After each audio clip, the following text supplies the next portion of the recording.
Cumprimento os meus irmãos com a paz de Jesus. Seja bem-vindo ao estudo da lição número 11, o cristão e o trabalho. Vamos orar. Pai querido que estás nos céus, aqui estamos na tua presença em busca da tua bênção, em busca de comunhão, de intimidade contigo e recebermos da tua santidade. Derrama sobre nós o Espírito Santo neste momento, abrindo a nossa mente para o estudo da tua palavra. É em nome de Jesus que pedimos. Amém. O cristão e o trabalho. Queridos, diferente do que muitos pensam, o trabalho não veio como maldição, como castigo para a família humana. O trabalho veio lá do Jardim do Éden. Antes de Adão e Eva pecarem, já existia o trabalho. O verso áureo diz: portanto, meus irmãos, sede firmes, inabaláveis e sempre abundantes na obra do Senhor, sabendo que no Senhor o vosso trabalho não é vão. 1 Coríntios 15, 58. O trabalho é uma ideia de Deus. No mundo ideal, antes do pecado, Deus deu para Adão e Eva a tarefa de cuidar do jardim, conforme diz aqui em Gênesis capítulo 2 e o verso 15. Aqui nós lemos: e tomou o Senhor Deus o homem e o pôs no jardim do Éden para o lavrar e o guardar. Antes de pecarem, antes da expulsão do jardim do Éden, já existia o quê? O trabalho. O trabalho foi dado num mundo perfeito, num lugar santo, para ser uma bênção na vida do ser humano. Como Criador, em cuja imagem Adão e Eva haviam sido formados, eles deveriam se ocupar com o trabalho criativo e serviço amoroso. Ou seja, mesmo no mundo não caído, sem pecado, sem morte, sem sofrimento, a humanidade deveria o quê? Trabalhar. Porque o trabalho dignifica, o trabalho enobrece. Nesse período intermediário entre a expulsão de Adão e Eva do Jardim do Éden e a segunda vinda de Jesus, nós estamos vivendo neste período intermediário. E somos convidados a considerar o trabalho como uma bênção de Deus. Toda criança, na cultura judaica, toda criança aprendia um ofício. Era um crime, era um pecado grande um pai deixar o filho crescer sem trabalhar, sem dar para ele um ofício. O próprio Jesus passou muitos anos aqui na terra vivendo uma vida de operário, de trabalho. Queridos, Jesus Cristo ficou conhecido como o carpinteiro de Nazaré. Por quê?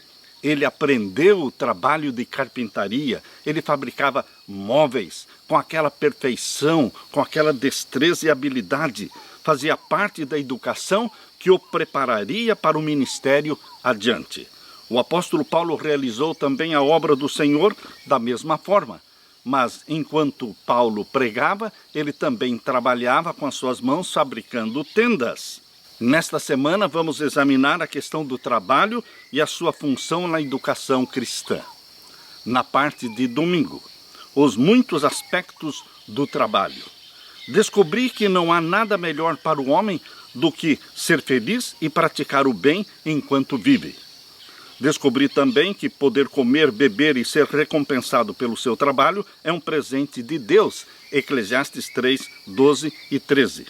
A palavra trabalho possui muitos significados. Trabalhamos por necessidade, para pôr comida na mesa, para pagar nossas contas, economizar um pouco para os momentos difíceis. Perder o emprego geralmente é pior do que aguentar um trabalho ruim.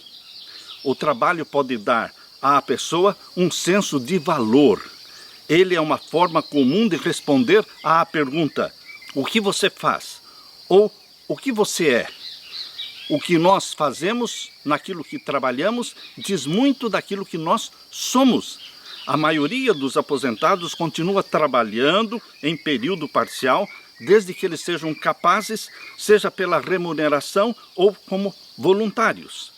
O emprego nos dá razão para levantar cada manhã. Nós temos propósito na vida. Dê um emprego a um adolescente e ele será um candidato a menos à delinquência. Abra sua Bíblia e vamos ler em Gênesis 3, 19. Gênesis 3, 19.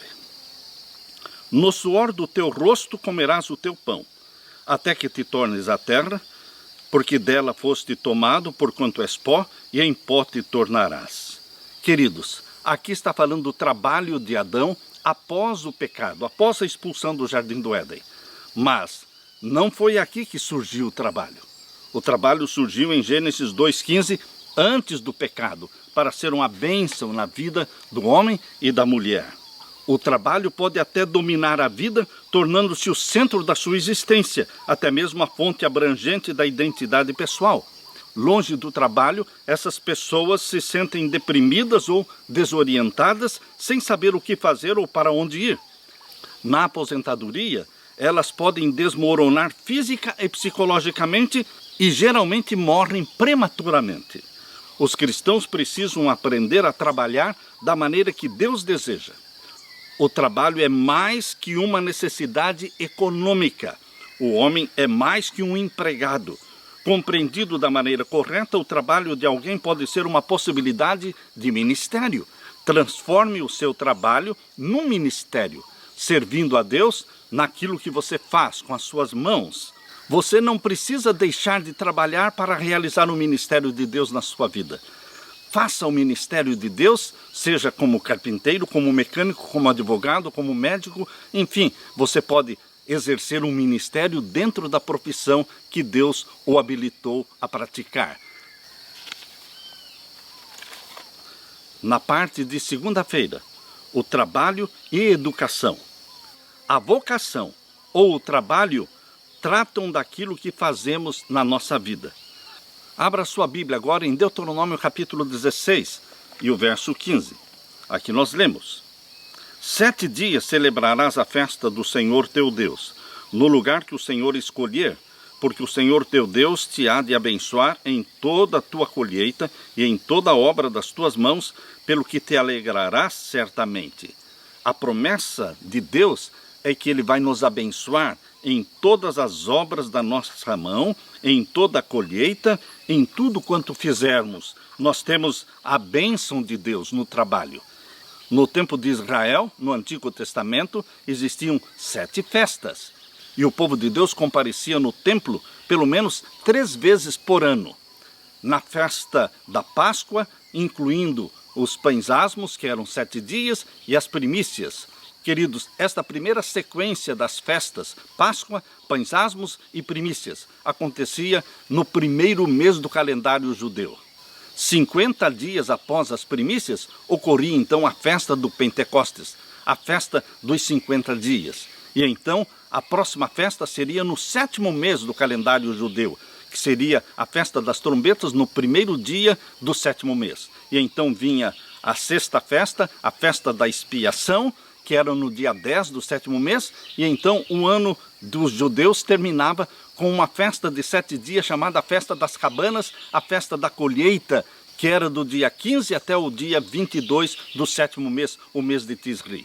Queridos, aqui está dizendo: 7 dias celebrarás a festa do Senhor teu Deus no lugar que o Senhor escolher, porque o Senhor teu Deus te há de abençoar em toda a tua colheita, em toda a obra das tuas mãos. A bênção de Deus está sobre aqueles que trabalham para glorificar a Deus. Quer comendo, quer bebendo, fazendo qualquer outra coisa, deveremos fazer para a honra e glória de Deus.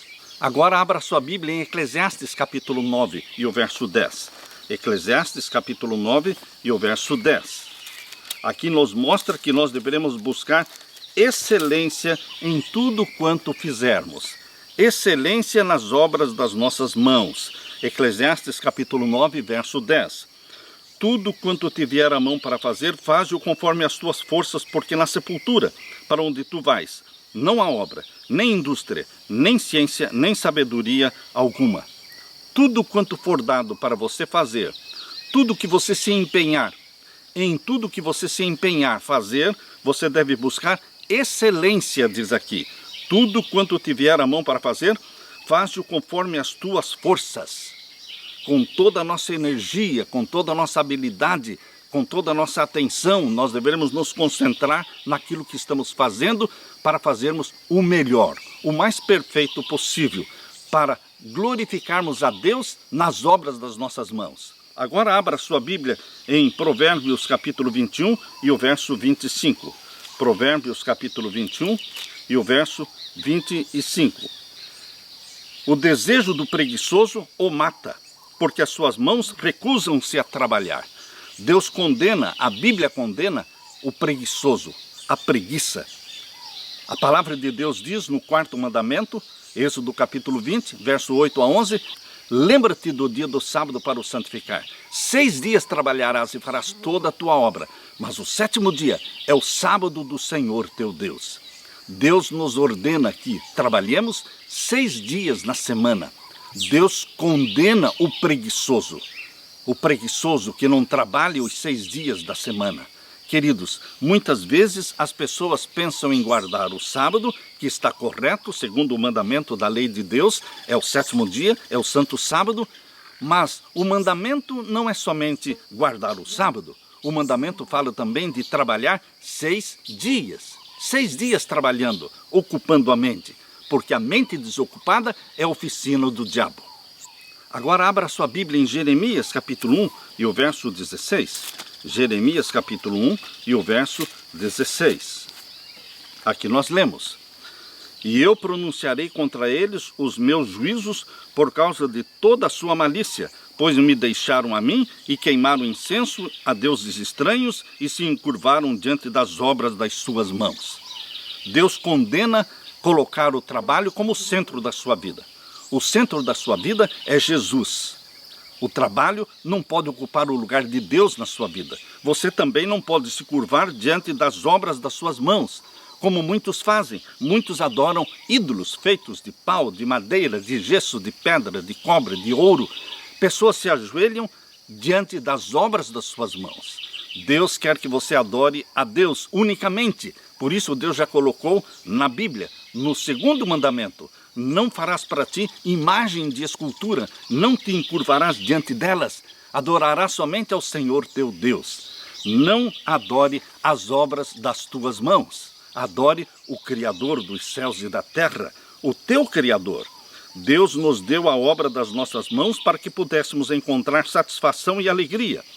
Na psicologia, a autoeficácia descreve a crença de que toda pessoa tem a capacidade de realizar algo significativo na vida.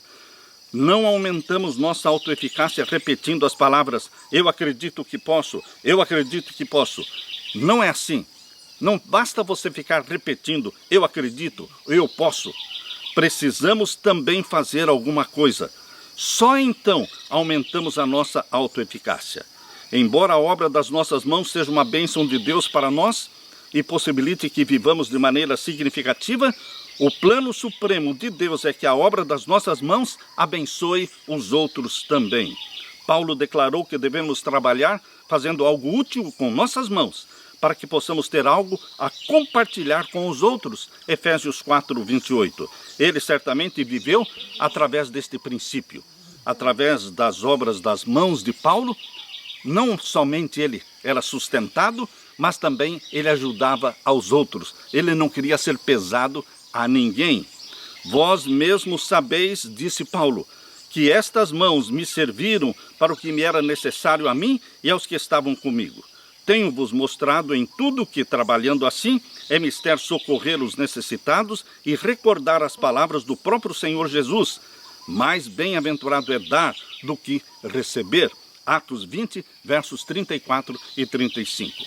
A oração simples de Neemias deve ser a nossa oração. Agora, pois, ó Deus, fortalece as minhas mãos. Neemias 6, verso 9. Transforme o trabalho que você tem no ministério para glorificar a Deus. Na parte de terça-feira, trabalho e excelência.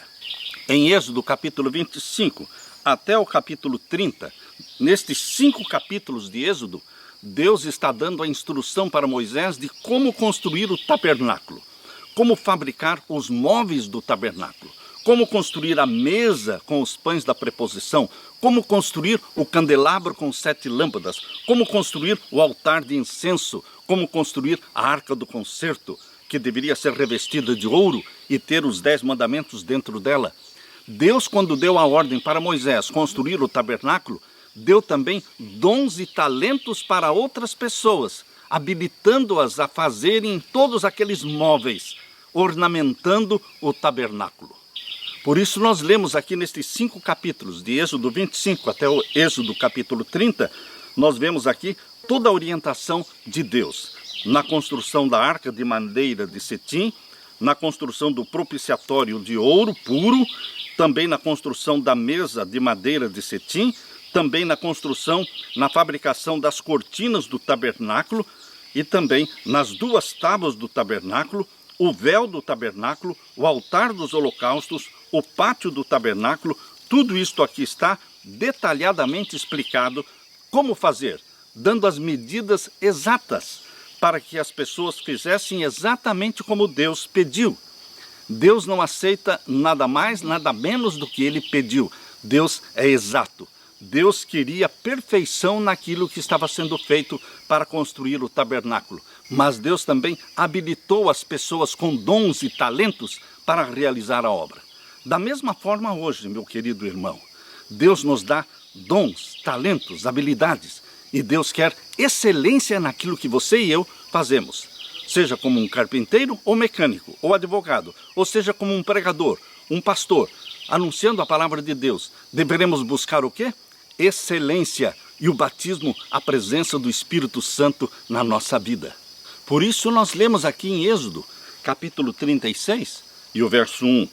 Assim obraram Bezaleel e Aholiabe e todo homem sábio de coração, a quem o Senhor dera sabedoria e inteligência para saber como haviam de fazer toda a obra para o serviço do santuário, conforme a tudo que o Senhor tinha ordenado.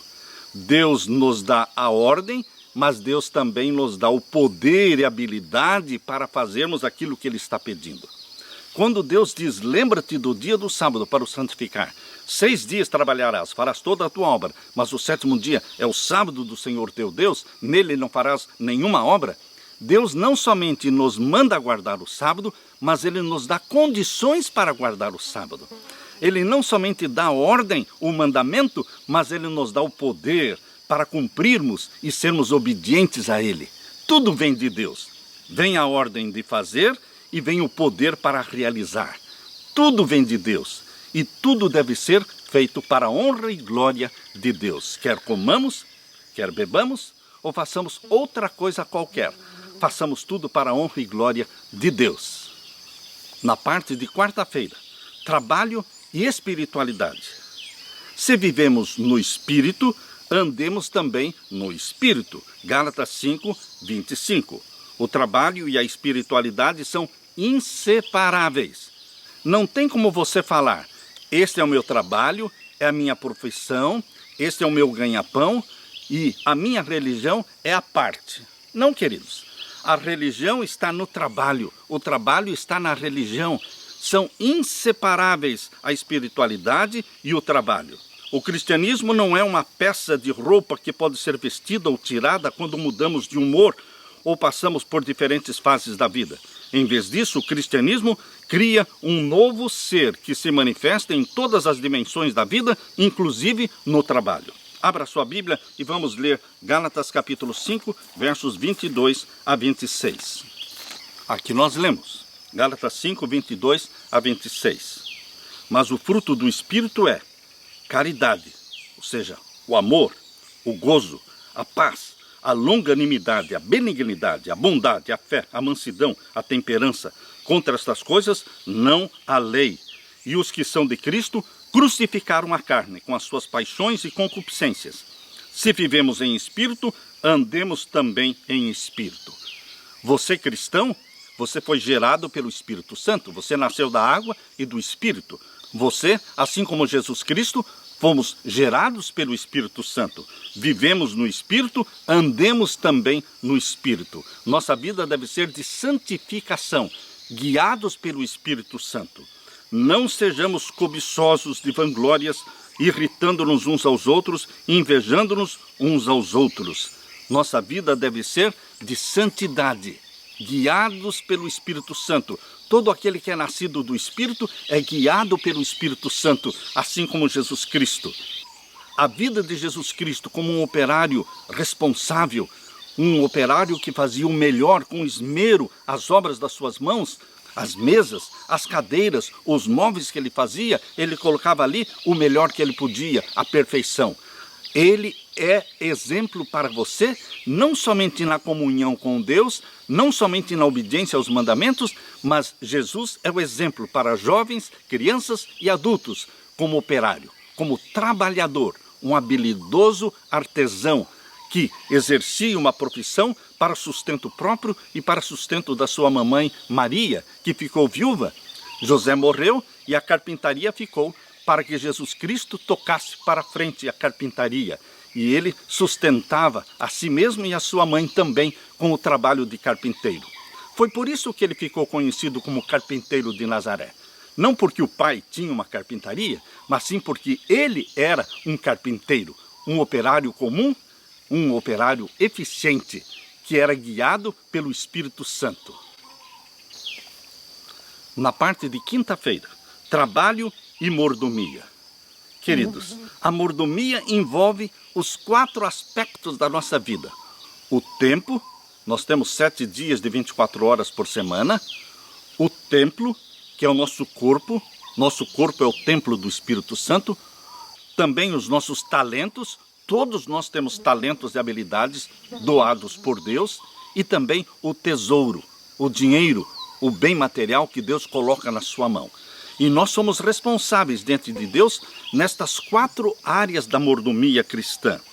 Tudo quanto tiver a mão para fazer, faze-o conforme as tuas forças. Eclesiastes 9, verso 10. O mais sábio dos homens usou estas palavras de conselho. Quando solicitados a comentar sobre a mordomia cristã, muitos limitam seus pensamentos à responsabilidade financeira do cristão. Embora o dinheiro seja certamente um aspecto importante da mordomia, não podemos limitar mordomia ao dinheiro. Esta é uma visão muito estreita. Na teoria organizacional, a mordomia se refere à responsabilidade administrativa de desenvolver e utilizar adequadamente todos os recursos disponíveis. Pedro afirmou claramente que toda pessoa possui dons concedidos pelo Criador. E ele se referiu a esses cristãos dotados como um sacerdócio santo em 1 Pedro capítulo 2, verso 5, que tem responsabilidade perante Deus pela mordomia de todos os seus dons, seja o dinheiro, seja o tempo, seja a energia, o talento e outros. Abra sua Bíblia e vamos ler em 1 Coríntios capítulo 10 e o verso 31. 1 Coríntios capítulo 10 e o verso 31. Aqui nós lemos: portanto, quer comais, quer bebais, ou façais outra qualquer coisa, fazei tudo para a glória de Deus. Nós não separamos Deus da nossa vida. Nós colocamos Deus, nós colocamos Jesus, nós colocamos nossa religião em tudo quanto fazemos. Seja no trabalho de fabricar peças, seja no trabalho de advogado, ou enfermeiro, ou médico, ou seja também como pregador da palavra de Deus. Nós devemos ser guiados pelo Espírito Santo. Uma das armadilhas comuns da vida é a tendência de compartimentalizar os diferentes aspectos da vida. Existe a vida profissional, existe a vida familiar, a vida espiritual e existe até a vida de lazer. Mas, queridos, para Deus, isto não está separado. Não podemos compartimentalizar nossa vida. Nós servimos a Deus quando estamos orando, quando estamos lendo e estudando a Bíblia, e servimos a Deus também trabalhando com as nossas mãos. O trabalho do cristão é modelado pela comunhão com Deus e pela nossa obra com Ele. O trabalho é um modo de praticar a presença de Deus. Compartimentalizar nossa vida religiosa, limitar Deus a um dia, a uma hora ou até apenas a uma área da vida é rejeitar a própria presença de Deus nessas outras áreas. Que Deus faça de você, meu querido irmão, um operário, um trabalhador eficiente, ungido pelo Espírito Santo. E se você tem falta de sabedoria, diz lá em Tiago capítulo 1, verso 5, peça a Deus, que a todos dá liberalmente. Que Deus derrame o Espírito Santo sobre você. Esta é a minha oração, em nome de Jesus. Amém.